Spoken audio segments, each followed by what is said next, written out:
Welcome back to the deep dive. Today we're tackling, well, a cultural phenomenon, really. Their staying power is it's arguably the most remarkable story in modern media. The Kardashian-Jenner family. It really is.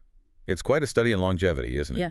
I mean, we're looking at a family that first popped onto our screens with Keeping Up way back in October 2007. Feels like forever ago now. Right. And they've managed to maintain and honestly, in some ways, even amplify their presence ever since. That's put well over a decade and a half of just constant high-intensity public focus. Yeah, nonstop. So our mission today, then, is to really take a deep dive into the architecture behind all that fame. We're not just going to list events. We want to try and uncover the strategy, you know? Exactly. We're dissecting things like the foundational scandals that sort of provided the launch pad, the huge and often, let's be honest, volatile business ventures that generated the billions. Right. And critically, how they're packaging all of this life, the good, the bad, the failures, for the next round, which is season 6 of the Kardashians. So if you're looking for that shortcut, that way to understand how deeply personal drama somehow translates seamlessly into this multi-billion-dollar business and entertainment empire.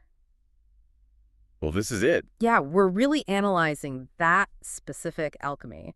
You know, how a public misstep or even a disaster turns into market capital. It's kind of fascinating. Okay, let's unpack this then, because really, to get the enterprise today, you absolutely have to understand the controversial foundations they built it all on. Yeah, if you look across like the last 15, 20 years of their public life, the really consistent theme is that controversy. It isn't just a side effect of their business. It seems to be the essential fuel. Right. It's not a bug. It's a feature. Precisely. The drama doesn't just sustain them. It actively creates the content that generates the capital. It turns these public crises into like recurring revenue streams. It's quite the model. And the origin story is the absolute textbook example of this principle, isn't it? Kim's 2007 sex tape with her then-boyfriend Ray J, it's pretty much widely considered the undisputed catalyst. Yeah, the timing, as we mentioned, the documentation shows this tape was released just months before Keeping Up premiered. Convenient. Very. It gave them immediate, massive, undeniable visibility. But, you know, it's important to analyze the synergy there. Was it really the launch pad? Or did E maybe already have the series greenlit and just capitalized on the scandal? Interesting distinction. It's subtle but strategic, right? Because the release guaranteed the public was already intensely curious. They were primed to tune in for the next chapter. It basically established the template from day one. Controversy equals viewership. And they didn't waste any time following that up. They immediately gave us maybe their most culturally infamous, high-profile relationship stunt, that lightning marriage to Kris Humphries. Oh, the 72 days. That relationship wasn't just fast. It felt, almost engineered for maximum media consumption. We have the timeline, right? Yeah. They started dating in 2010, got engaged May 2011, had that huge televised wedding in August. Which was an event in itself. Absolutely. And then, boom, filed for divorce by the end of October 2011. That brief 72-day marriage. Yeah. Yeah, it became a cultural punchline, but you better believe it was a massive financial success for them and the network. Totally. You just look at the economics of that short period. It wasn't just one wedding special. It generated countless episodes, the lead up, the wedding itself, and then the whole messy divorce process, which dragged on for ages. Right, providing narrative arcs, defining Kim's persona for, well, a good part of a decade, really. And if we need just one single moment to kind of summarize that early era, it has to be the Bora Bora scene, right? The earring, yes. The source material really highlights that moment. Yeah. Kris Humphries just watching Kim have this complete meltdown because she lost her, was it $75,000 diamond earring in the ocean? 75 grand. Just gone. It was such a bizarre mix, wasn't it? Like these incredibly high price tags versus laughably low personal stakes. But it really demonstrated their willingness early on to film absolutely everything, no matter how, frivolous it seemed. And even before those later sort of more seismic relationship dramas took over, we sometimes forget the earlier stuff that also fueled the show, like Rob Kardashian. We don't see him as much now, but he had his own history of playing out. That's right. He dated Adrienne Bailon, the actress and singer, for about 2 years, starting back in 2007. And surprise, surprise, their breakup also became show content. Yep.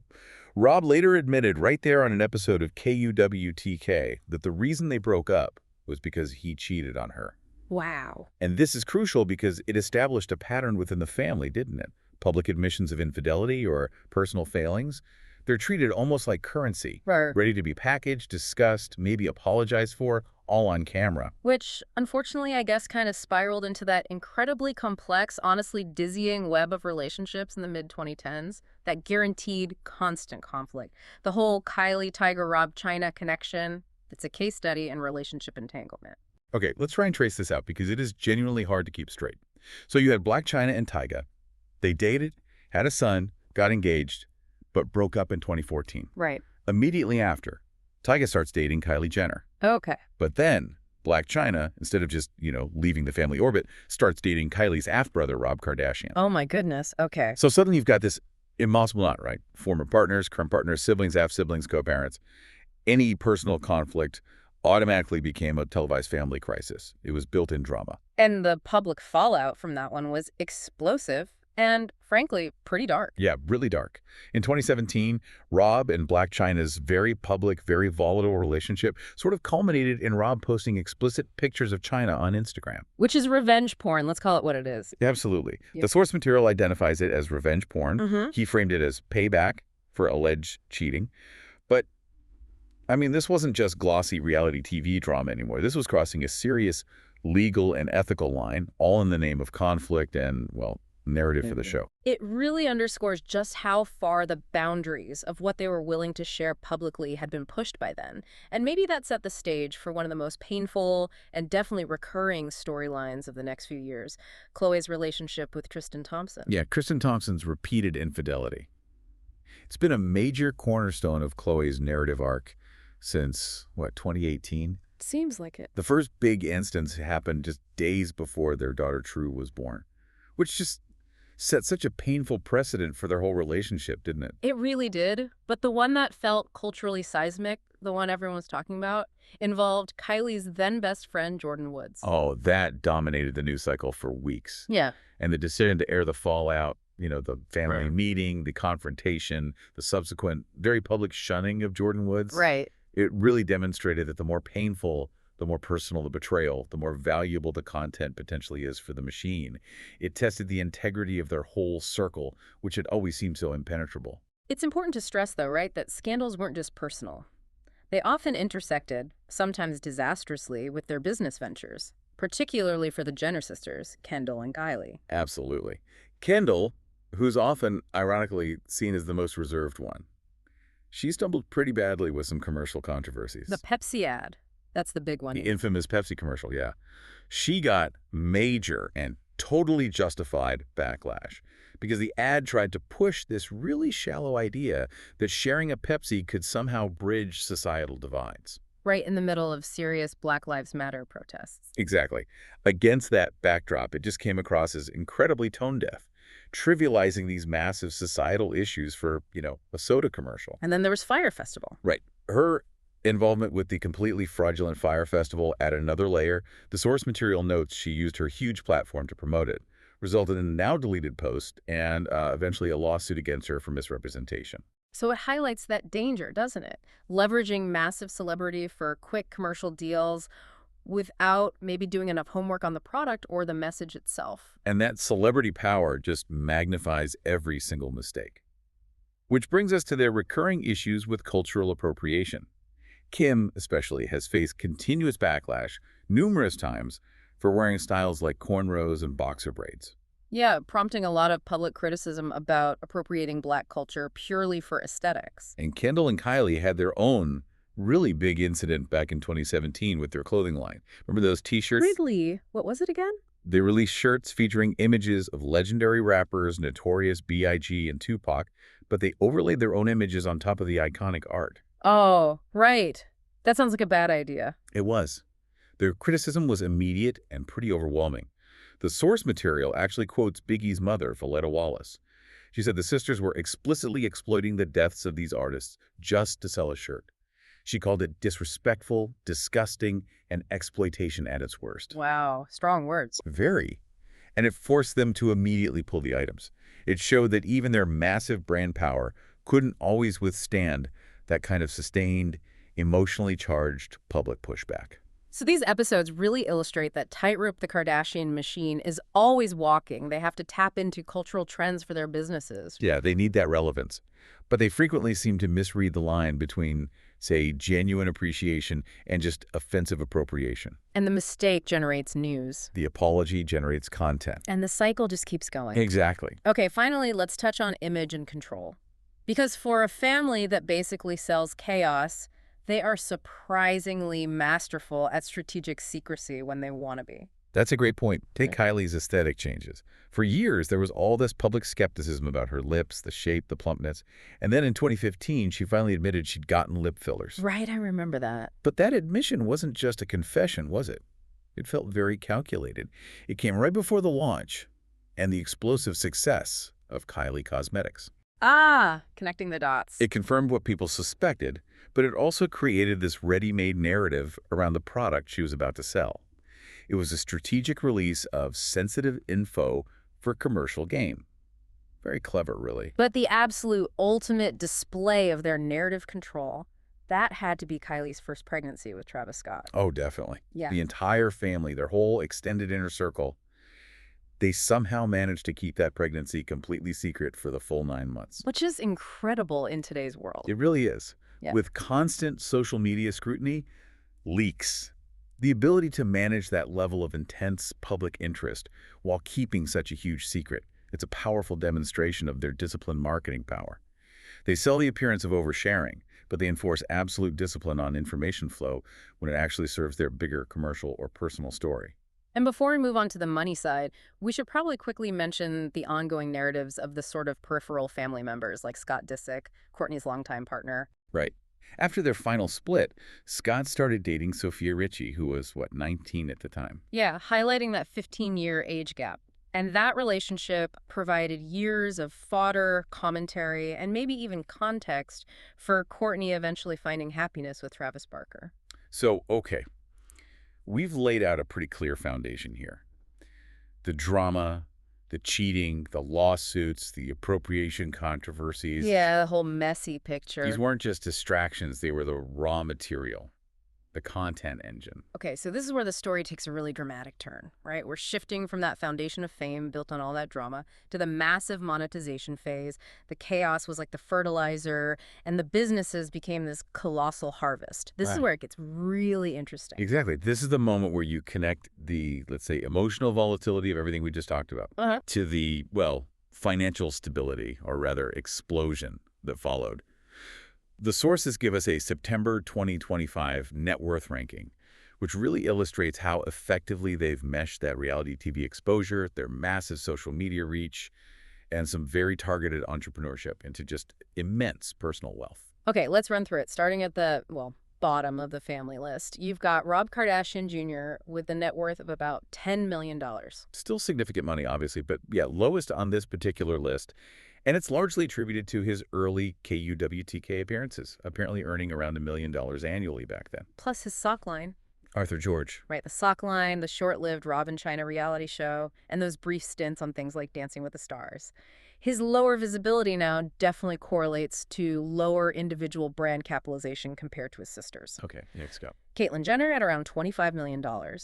Her wealth is interesting because it's this blend of pre-Kardashian fame, her Olympic gold medal status. Which was huge in itself. Absolutely. And then leveraging that into post-transition fame through KUWTK, her memoir, The Secrets of My Life, her own reality show, I Am Kate. Plus, she makes significant income from motivational speaking. Okay, then we have a tie, apparently, at $60 million. Khloe Kardashian and Kendall Jenner. Yeah, tied at $60 million. Khloe's fortune is heavily driven by her co-founded denim brand, Good American. Which has been pretty successful, right? Very. And it's a brilliant example of capitalizing on a personal narrative. Khloe's public journey with body image, fitness, that directly informed the brand's mission. Denim focused on body inclusivity, fitting diverse shapes and sizes. So it connects with people. Exactly. It resonates with fans, provides a genuine connection point, which maybe some of the family's earlier, less focused ventures lacked. Plus, her wealth also comes from hosting and producing shows like Revenge Body. And Kendall, also at $60 million, mostly modeling. Primarily, yeah. Her elite modeling career, she was named the highest paid model in the world back in 2018, reportedly earning something like $22.5 million just that year alone. Wow. And she successfully leveraged that runway credibility into strategic investments, most notably her 818 tequila brand. Okay, moving up the ladder. Kourtney Kardashian, the oldest sister. Kourtney's at $65 million. She co-founded the boutique DAS way back when, which gave them that early retail experience. Now, she runs her lifestyle brand, Poosh. Right, the wellness brand. Exactly. Focused on health, wellness, beauty. Poosh successfully carved out this niche for Kourtney as the sort of wellness guru of the family. It's been pretty lucrative. And we should note her combined net worth with her husband, Travis Barker, is estimated quite a bit higher, around $115 million. Okay, now for the big jumps. Next is the general of the whole operation, Kris Jenner, the momager. Kris is sitting at $170 million, and her income stream is just fascinatingly vertically integrated. How so? Well, her fortune comes primarily from managing her daughters. She reportedly takes that standard 10% cut of their enormous earnings, a model she basically perfected over decades. So she gets a piece of all their deals. Pretty much. Plus, she earns through her own production company, Jenner Communications, and her own KUWTK appearances, which reportedly paid her $100,000 per episode. Kris isn't just an EP, she's the chief strategist, making sure all that drama translates directly into maximum profit for everyone involved. She's orchestrating the whole thing. Okay, now the massive leap. Second wealthiest member, Kylie Jenner. Kylie clocks in at $700 million. Yeah. And her fortune is driven almost entirely by Kylie Cosmetics, launched back in 2015 with those famous lip kits that just sold out instantly. But wasn't there some controversy around her billionaire status? Oh yes, the huge Forbes controversy. She was very controversially named the youngest self-made billionaire at 21 back in 2019. Right, I remember the cover. But then Forbes dramatically withdrew that title in 2020. They stated that the financial figures her team had provided were, well, inflated and inaccurate, especially regarding the value of her stake after she sold a majority share to Kadi. Ouch. And that raised the whole self-made question again, right? Exactly. That fundamental strategic question critics always bring up. Is she truly self-made? Critics argued pretty convincingly no, pointing to the massive inherent family fame. She was literally born into starting the show at age 9. Yeah. And the pre-built marketing machine provided by Kris and her sisters, which basically minimized her marketing cost to almost zero compared to a normal startup. It makes sense. But look, regardless of the disputed title, $700 million. It confirms the incredible success of monetizing a personal, youthful brand into a massive product line. Still, she's not number one. No. The ultimate queen of monetization still tops the list, Kim Kardashian. Kim sits at a staggering $1.7 billion. Billion, with a B. Incredible. How did she get there? It's a blend of ventures, most notably now her shapewear brand, Skims, alongside her earlier KKW Beauty, those mobile apps that were huge for a while, and ongoing endorsements. Skims seems to be the real engine now, though. Oh, absolutely. The source notes Skims is valued as a colossal $4 billion empire. And the key question is, why is Skims such a runaway success compared to maybe some other ventures? Yeah. What did it do differently? Well, it seems it succeeded because it was genuinely disruptive. It didn't just enter the market as another celebrity vanity project. It addressed clear gaps. Inclusive sizing, diverse skin tones and shapewear, which was sorely lacking, and it focused on innovative fabrics, comfortable solutions in a segment that had gotten kind of stagnant. And it used that direct-to-consumer model, right? Selling straight from their website. Exactly, the DTC model. That gives them tight control over branding, inventory, profit margins. It's really the antithesis of just slapping a celebrity name on a fast fashion collab. It's a strategically built, tech-forward apparel company. Okay, so that success brings us perfectly to the flip side. The case study of Kim's biggest recent commercial failure, the closure of SKKN by Kim. Yes, this is vital, because it really illustrates the limits of pure celebrity capital, even for Kim K. So SKKN by Kim, the skincare makeup brand, it officially closed operations June 29th, 2025, just over 3 years after it launched in 2022. The contrast with Skims is pretty stark. It really is. Kim's ambition was huge, right? She wanted this one single brand to cover everything beauty, skincare, makeup, fragrance, hair, nails. Yeah. But the brand struggled almost right out of the gate, mostly due to a luxury price point that just seemed to alienate her core fan base. The sources specifically note that the 9-step skincare routine cost over $600. $600. Yeah, that's a lot. That's a massive ask. And that pricing model just proved disastrous. It priced out the very audience that made her famous in the first place. It forced her to compete in the extremely crowded, elite, luxury skincare market. Where brand loyalty is built over decades, often based on science, not just celebrity. Exactly. And even a makeup relaunch they tried in 2024 failed to turn things around. So the closure really underscores that critical lesson. Pure celebrity appeal, even Kim Kardashian levels of appeal, just isn't enough in a crowded, price-sensitive market. Right. Unlike Skims, which filled a genuine product gap and had more accessible pricing, SKKN was seen as this really high-cost entry to an already saturated category. It just never got the cultural resonance or the market impact of that $4 billion Skims empire. So the failure of SKKN, it's probably not a financial disaster for Kim, given how well Skims is doing, but it does seem to signify a kind of shift in her strategic priorities. I think that's exactly right. The sources indicate she is scaling back, using this as an opportunity to focus her energy elsewhere. Kim's 44 in 2025, right? Yeah.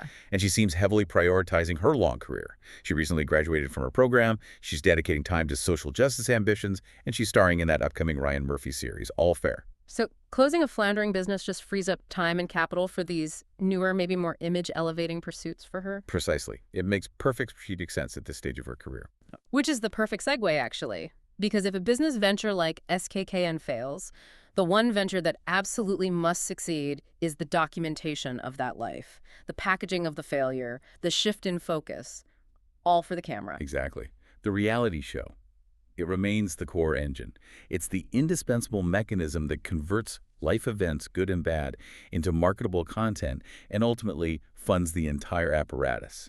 And the new season promises to mine both new milestones and, interestingly, past shadows to make sure that content flow keeps going. Okay, let's nail down the logistics first for everyone. Season 6 of The Kardashians is set to release on February 6, 2025. It'll air weekly on Thursdays. And platform-wise. Exclusively on Hulu if you're in the U.S., and Right. internationally it's on Disney+.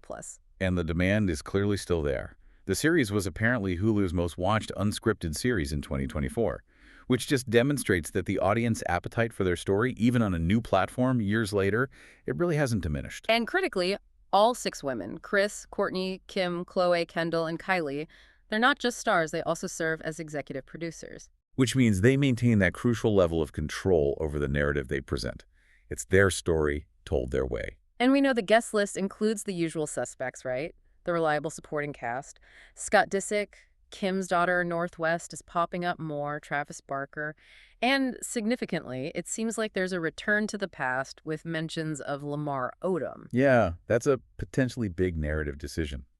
The thematic focus of the season sounds intriguing too. It's a 10-episode run focused on challenges, milestones, new adventures. The usual mix. Right. But the central premise they're pushing is that the family has to rely on each other to navigate these uncertain futures and, quote, pasts returning to haunt them, all while balancing being moms and businesswomen. The trailer definitely teased some highs and lows. Chris says it's a big year for celebrations. Khloe turns 40, which is huge. A major life milestone, yeah. Ripe for reflection, maybe some drama. The sisters apparently head to India at some point. Kourtney is supposedly stepping out of retirement, whatever that means for her. Huh.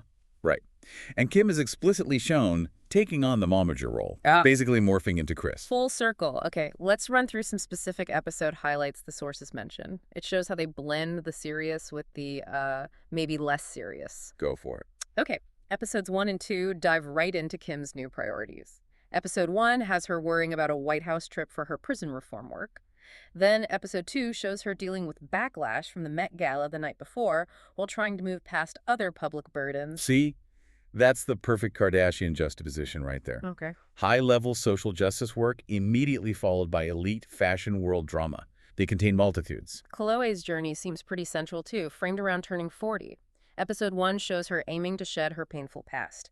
Then episode 5, she's nearing the big 4-0, takes a road trip.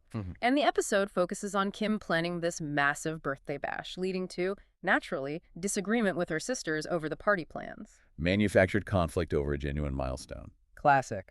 She's also busy on the business front. Episode 8 apparently sees her waking up sick on the morning she's supposed to launch her first podcast, documenting the struggle, right? Always document the struggle. And the finale has Khloe heading off to London with Kris to launch a new fragrance. Perfect commercial tie-in to wrap the season. But here's what might be the most telling narrative choice for Season 6. Bringing back past drama. Episodes 7 and 10 are apparently going to feature Kendall and Kylie opening up about and discussing Khloe and Lamar Odom's meeting. Wow, really? Lamar? Yeah, bringing Lamar and all the pain tied to their marriage and divorce back into the story years later. It absolutely ensures those old emotional wounds get reopened and, frankly, remonetized for the current audience. It's quite a move. We also see the inevitable business conflicts playing out, naturally. Episode 4 has Kim worrying about opening old wounds with Kourtney over some new business opportunity. Probably a competing venture, you think. Ensures even their commercial lives are mined for family friction. Seems likely. Meanwhile, Episode 3 shows Kendall and Kylie collaborating, launching their new project in Vegas, so you get the successful side of their business synergy too. Balance. And of course, the extravagance and travel have to be there. Kourtney celebrates her 45th birthday in Episode 1. Kim and Khloe go to India for an extravagant wedding in Episode 6. Then Italy in Episode 7. Right. Later, Episode 9, the family celebrates another milestone birthday that takes an unexpected turn. And then there's a glamping trip to Joshua Tree with Kris, Kim, and Khloe. Luxury travel blended with that sort of contrived roughing it. Kris Jenner herself gets her own storylines, too. Episode 6 apparently sees her dealing with the loss of someone close. A rare moment of potential, genuine vulnerability there. But then Episode 7 brings us right back to classic Kris, throwing MJ's 90th birthday party while simultaneously stressing about a bear roaming the neighborhood. That's the Kris we know. The lighthearted crisis management that makes her persona somehow relatable and absurd all at once. She also gathers the grandkids for a farm trip in Episode 8, leaning into the matriarch role. And Kim's new momager thing, explicitly following Kris's footsteps, is highlighted in Episode 3. But we also see Kim trying to elevate her image with the serious stuff. Episode 8 again, Kim shares her passion project with Kendall and Scott at a prison fire camp. And the episode title is apparently, She is So Elle Woods. See? The self-aware branding.